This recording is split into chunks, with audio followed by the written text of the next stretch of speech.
Zack Polanski, thank you again for coming on Turn Left. This time it's not in person, but it's still amazing to have you on. First of all, how have you been? I'm really good. Thanks for having me on, and congratulations on reaching all your subscribers. I feel like Thank this you. is the moment to say if you want to be another subscriber, then click subscribe right now. But that's your job to do, not mine. And I promise you that was not coordinated. That is from Zack himself, but I really appreciate that. Now, the Greens have been the target of quite a few attacks recently, specifically on issues surrounding anti-Semitism, which are very similar to what the Labour Party faced under Jeremy Corbyn. There was also a Jewish Labour movement statement on your party claiming you've failed to stamp out anti-Semitism, and even going as far to say that the Greens are protecting racists. So I want to ask, in your view, why have you been facing these attacks all of a sudden? So I think there's a few parts to this question. The first thing to say, and I can't say it any more clearly, is anti-Semitism is not acceptable. I'm one of 5 Jewish people who have ever been in leadership positions in British politics, and it's something I take really seriously because obviously it personally affects me. At the same time, I take Islamophobia really seriously, as well as any other forms of racism. And they have no place in our politics, as they should have no place in our society. So let's be really clear with that. The second thing I think we need to say is that the Green Party has taken a really clear stance on Gaza. We have, from the very beginning, said that there needs to be a ceasefire, a release of all hostages, and to ban trades of arms to Israel. I think it's very clear that some of those attacks are conflating our very strong anti-Israeli government position with what they're doing at the moment. And this didn't start on October 7th, by the way, what has been going on for decades with anti-Semitism. And that conflation cannot be acceptable. I think there's another part of that too, where some Jewish organizations claim to speak for the entire Jewish community. No one can speak for an entire community. And that includes me, by the way. I am never claiming to speak for all Jews. I think we need to be very suspicious when people say they speak for a community. There is not one Jewish community. There are lots of Jewish communities. And their opinions around Israel and Gaza differ widely. But I think what's really clear is that the majority of the country agree with the Green Party's humanitarian position, which is essentially to stop the violence. So zooming out, what happened? Well, at the local elections, the Green Party had the biggest success we've ever had in local elections. And that follows 4 years where we've over quadrupled our number of seats at the last 4 elections. And now we have nearly 5-fold increased our seats over 5 elections. So the rate of growth is humongous. And we're at, I think, 809 councillors now. Within 24 hours of having those successes, these attacks started. They weren't just about anti-Semitism, but largely targeted about anti-Semitism. In terms of the Jewish Labour movement writing to the Green Party leadership, I've said this before, but it just seems a little bizarre. If you're going to write to leadership, then write to your own party's leadership, both on anti-Semitism in terms of the amount of Jewish people that Keir Starmer has ejected from the party. Write to your leadership about the Islamophobia that Zara Sultana and many other people in the Labour Party have said they've experienced from within their party. Write to your leadership about Frank Hester and the fact that when the money turned out to have been accepted from the Conservative Party, the Labour leadership of the Labour Party sent out an email to all Labour members at the same time, whilst not protecting Diane Abbott and the racism that she's been facing. So I think it's pretty rich for the Labour Party or any organisation within the Labour Party to be pointing at other parties on the issue of race. In that same breath, again, take issues of racism and anti-Semitism really, really seriously. I don't take them so seriously, though, when they come as partisan tribal attacks that are blatantly transparent and anyone can see through them. And I think the Labour Party are going to find out very quickly, or are finding, that these attacks just aren't going to work, because actually people then look and listen to what the Green Party is saying, not just myself, but the rest of our representatives and our elected councillors, and go, well, no, that's criticism of the Israeli government. That isn't anti-Semitism. And the last thing I want to talk about is the Daily Mail headline that pointed to Alu Akbar being in some way offensive. I'm sure lots of your viewers and listeners will know this, but it essentially means God is great. This is not offensive, nor will it ever be offensive. And I think some of these attacks, not all of them, but some of them, are very narrow, thinly veiled attacks on racism, and they're Islamophobic attacks. And I think I saw Gary Lineker tweet something similar to this in the last couple of days, that Islamophobia is just present in our society all the time. It's come through films, it's come through commentary, it's come the way that Muslim people are talked about in this country, and it's been insipid. Not if you're Muslim, I'm sure it's been very obvious and very explicit. But I think to lots of people, it hasn't been quite so obvious what has been going on in media narratives, in the stories that we are told. But I think, particularly since October, it's become really obvious that any kind of protection of Muslim people, or certainly protection of Palestinian people, is not given the same seriousness or credibility that protection of any other minority would be. And I think it's really important that Jewish communities and Muslim communities stand together, because when people come for one of us, they come for all of us. And the best response to that is solidarity. Mm. Have you seen these attacks, these forms of attacks, come, I don't know, since October 7th? Or have you seen it happen specifically after the local election? So you looked at you pointed to the results there. And I think my assessment of the situation is establishment political parties, media pundits have looked at the Green Party as a fringe, protest, nice party, They're good for the debate, but they're not going to get anywhere. You now may be a serious electoral vehicle. So do you think that this is also part and parcel with you becoming a real political force, which is why you're getting Labour figures, which is why you're getting Peter Mandelson? Peter Mandelson is one of the people who's attacked the Greens and is described the Greens as a dustbin for the hard left. Last week, I was attacked in the same week by both Richard Tice and Peter Mandelson, which I found pretty affirming in terms of knowing you're in the exact right political position if those two characters don't particularly like your politics. Peter Mandelson, I think, is a whole conversation in itself, because I think there's been a really important pressing conversation about Peter Mandelson that's needed to happen for a while, about his links with banks, with oligarchs, with gas companies, the fact that he was advising Centrica, who laid off, masses of employees and have real issues about workers' rights. What is his exact relationship with Keir Starmer? Is he advising them? Is he on the payroll? Is it an informal advice? I think, considering Keir Starmer is likely to be the next prime minister, and we know that Peter Mandelson is a character with incredibly dubious credentials, I think it's really important that there is transparency about what's going on there. Richard Tice, I won't talk about at length because I just don't want to give the party any oxygen. But again, we've seen transphobia, we've seen anti-immigrant rhetoric, we've seen all kinds of awful things coming from their party. So again, if they want to criticize the Green Party, I just see it as we've been promoted to the premiership. We now have this attention, and they're going to come hard with these attacks. What's really noticeable, though, is how little substance there are to the attacks. Now, I'm not going to come on here and say for a second that no Green Party representative or member has ever said anything anti-Semitic. In fact, I know in the past anti-Semitic things have been said because I've complained about them myself, in the same way that I've seen people in the Labour Party say things that are anti-Semitic in the Conservative Party.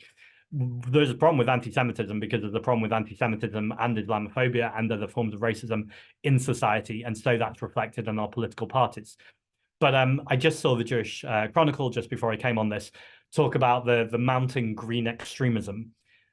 This is ludicrous language. This is absolutely absurd. And actually, speaking as a Jewish person, it makes me feel less safe as a Jewish person, not more safe, because it means when there are genuine cases of actual anti-Semitism and people who are explicitly attacking Jewish figures in public life, it means that if I then say it's anti-Semitic, people don't hear it, because suddenly everything's been anti-Semitic, including criticizing the Israeli government.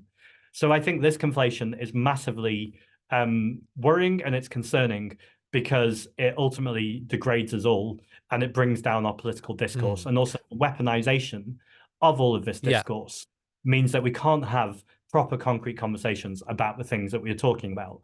And then the second thing I would say is I've seen people in the party, as well as other parties, say things that certainly aren't anti-Semitic, but are still problematic.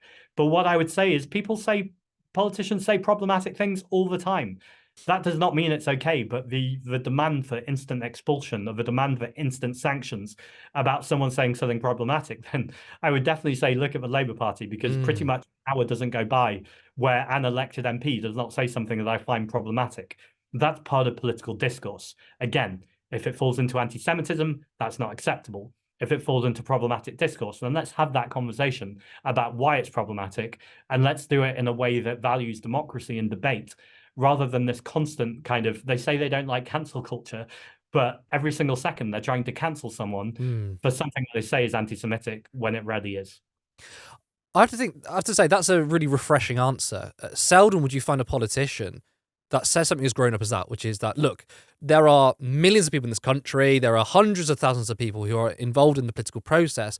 One, you can't control everything people say, and sometimes through anger, through seeing an injustice or whatever it is, people are going to say problematic things. And I think there's a whole virtue signaling process going on here, which is, well, this particular member who's not an elected representative, maybe doesn't have media training, or is just someone who, is angry at, I don't know, climate change, for example, and expressed a real anger, but maybe have not expressed it in the way we would like.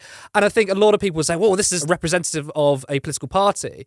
I think it's refreshing to hear someone say, well, look, that is also part of the political process. That is what happens. That's part of the national discourse. We may not accept what people say in its entirety, but you have to educate people. And obviously, when people veer into racism, that's a problem. But you seldom hear a politician say something like that. And I want to ask you this question, because I think it's very clear to me that our political parties and much of the mainstream media, who sound like they are very concerned about anti-Semitism, yet they often ignore Jewish people on the left, especially if they are anti-Zionists or critical of Israel.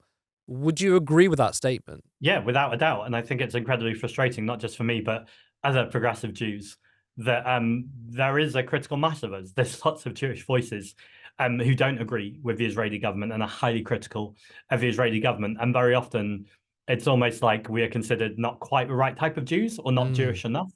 I'm not planning to go on a whole discourse about my Jewish credentials, but I had a bar mitzvah. I went to a Jewish school. I went to something called Cheder, which is formal Jewish Hebrew training. I grew up in an organization where I used to go on camps, which was all about Jewish life and being Jewish and being in those communities. I'm still proud of being Jewish. And so the idea that my voice is not relevant or informed on Jewish issues is absurd. If the criticism is that I don't speak for Jews, I agree with that criticism. I'm never claiming to speak for Jews, but I'm challenging other people's assumptions that they speak for Jews or that their organization entirely speak for Jews.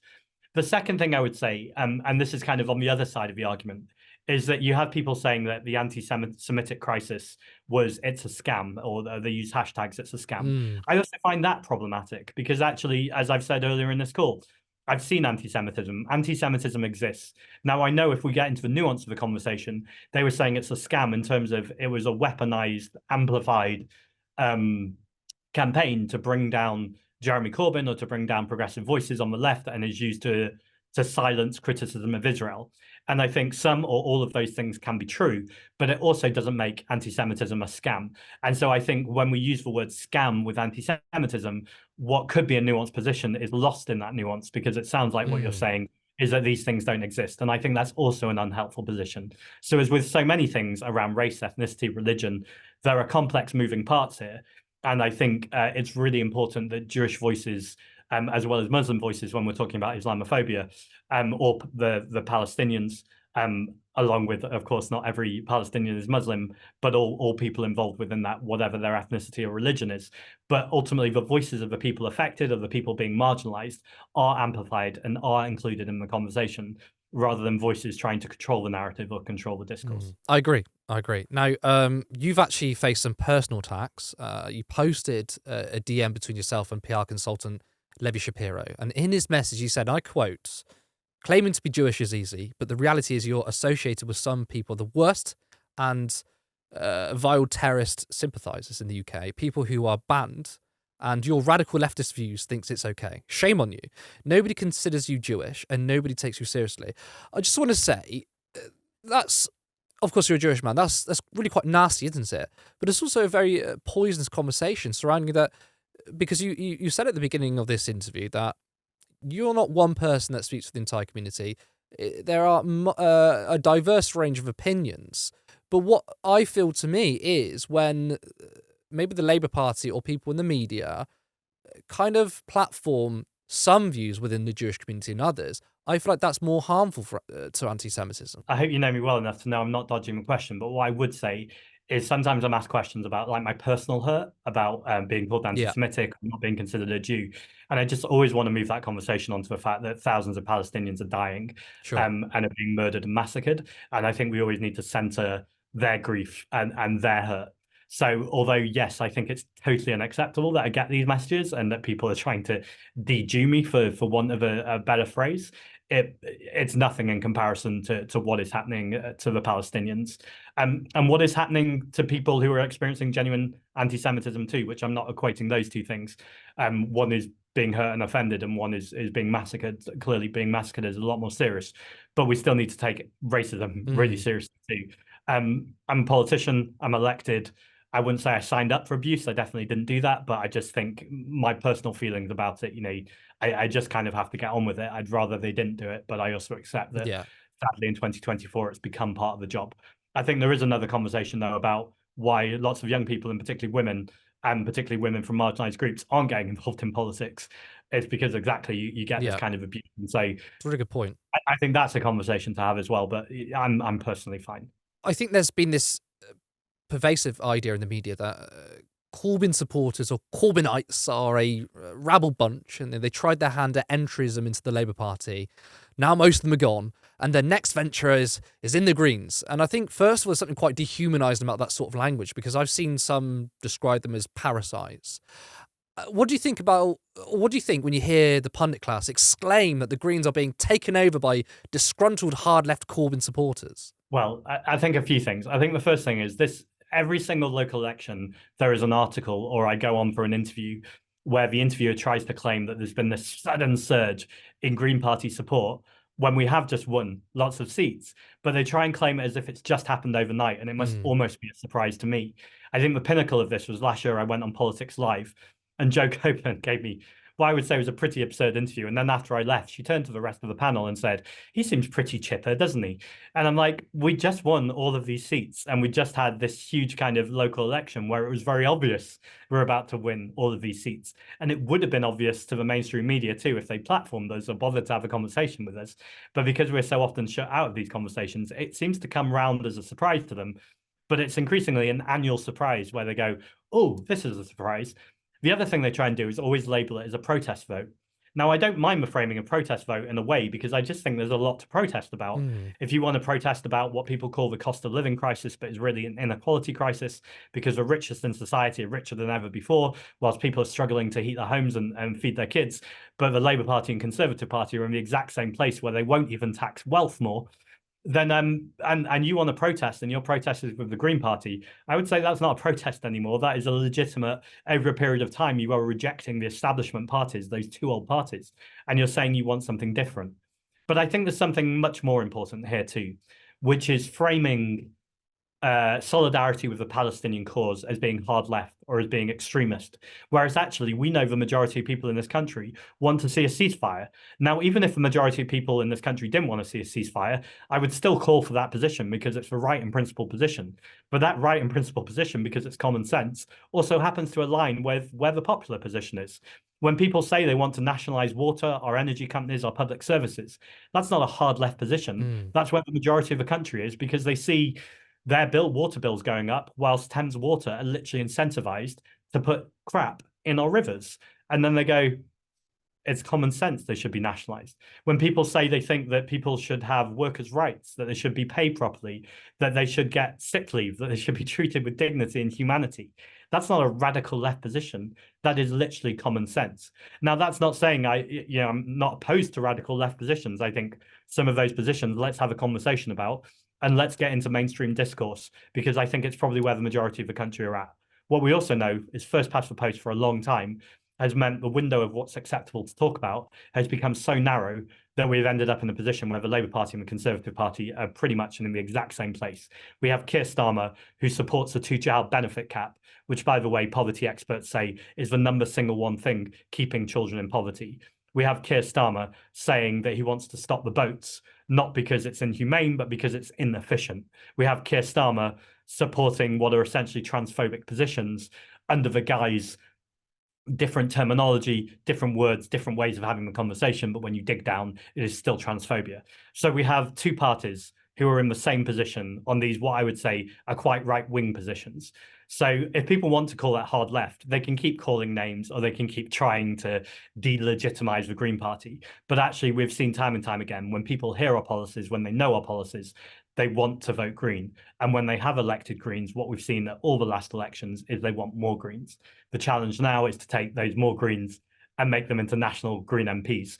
By the way, it's really important to have local councillors anyway. It's not just a stepping stone, because actually fundamentally your local services are really important. But I think it speaks to a trend of changing the national stage too. And Bristol's a very obvious place where I think maybe last time I talked to you, I was really excited that there's 16 council seats in Bristol and the majority of them were already green. Well, now that position has changed. Every single one of them is green. And Greens have massively won the popular vote in the Bristol Central constituency. So you can very clearly see, if you live in Bristol and you vote the same way on the national election day, we can say goodbye to Thangham Debonair. We can say goodbye to that regressive Keir Starmer politics and someone who will always follow the Labour whip. And instead, we can have this progressive Green MP as Carla Denyer, who's done a brilliant job as co-leader and will do a brilliant job for Bristol. Now, you were talking about Green councillors, and there's one particular Green councillor I'd like to talk about. He was elected recently in the local elections, Mothinali. Now, he was in the media after a video circulated of him celebrating his win with a Palestine flag, or many Palestine flags, who shouted Allahu Akbar, which, as you've already addressed, it simply means God is great. But he also said that Palestine would be silenced. But he since apologised for that. And correct me if I'm wrong, but so has the party. So my question is, why? Yeah, so there's been some mischievous reporting of this, particularly by the Telegraph, that I think made it look like the reason why he was apologising was shouting Allahu Akbar. I think I've said it already, but I think it's always worth being really clear. He did not apologise for that.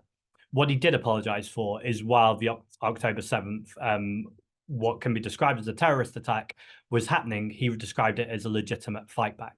Now, the reason why I would call October the 7th a terrorist attack is because civilians were targeted. And I think anytime that innocent people are dying, no matter who you support, no matter what's going on, no matter the historical context, if civilians are dying, then terror is being implemented as a way of achieving your aims. I think it's really clear that that is overstepping the line. And so that is what he has apologized for specifically. Again, these conversations need to be nuanced. They can never be binary. But I think it is always really important, where violence has been an aim, particularly to target civilians, that for me, there is less nuance in that. That is totally unacceptable. I think there's a legitimate conversation to be had about the occupation, about the denial of voice and means to Palestinian people, to the denial of democracy, to the fact that Keir Starmer went out there and said that Israel had the right to cut off electricity, food and water. He then said he didn't say that, or he didn't mean that, but Emily Thornberry, I think either the same day or the day later, doubled down on what he said and defended it. I think all of those are legitimate conversations. Which is a war crime, isn't it? Absolutely. And I this again is nuanced, but there's more clear evidence that David Cameron has received advice around that there is a war crime happening. And I've been saying for a long time that the government and the Labour Party are complicit. But I think even that language needs to get stronger. I would almost say they're enablers at this point, that it is so clear that war crimes are being committed. It is clear that the ICJ have talked about a plausible genocide. Now, people will go, the ICJ didn't say that. They were much more nuanced in what they said. But actually, when you really dig down into it, whether you're getting very technical over language or not, I can hand on heart, and I think most people can say that what we are seeing looks like a genocide. And it's not like we're getting a lack of images or a lack of video. We're seeing it literally every day on our screen. And whether it's a genocide or whether it's masses of people being massacred, whatever it is unacceptable. And clearly war crimes are being committed. And so I think all of those conversations are not anti-Semitic. All of those conversations are not disproportionately criticizing Israel. Those conversations are vital conversations we need to be having. We need to be having them clearly and loudly. And they can't just be conversations. Action needs to happen. And both David Cameron and David Lammy, when he refuses to oppose David Cameron, need to feel that political and democratic pressure. None of that is unacceptable. In fact, I would say it's the opposite. It's incumbent on all of us. We all have a duty and a responsibility to steer them in the right direction, to speak truth to power and be really clear about what we're saying. Because we're doing that, we also have a duty to be really clear about our language and make sure we don't get caught up in unnecessary debates because we've said something that's anti-Semitic or something where we've clearly supported or cheered on or okayed a terrorist attack. I think ultimately the Palestinian people deserve better than that within our solidarity. And so I include myself in this. We've always got to get better in how we communicate. So we're being really clear about the things that we're communicating. So we're getting the desired result rather than getting pulled into culture wars, which are ultimately unhelpful. And they're doing the exact thing that they were designed to do, which is to make us lose focus. And the best way we can have focus is by being really clear about what is right, what is principled, and what needs to be done. Now, according to Jewish Voice for Labour, they claim that Jewish members of the Labour Party are almost 13 times more likely to be expelled for supporting prescribed left-wing organisations than Jewish members. That's a quote from the Middle East Eye.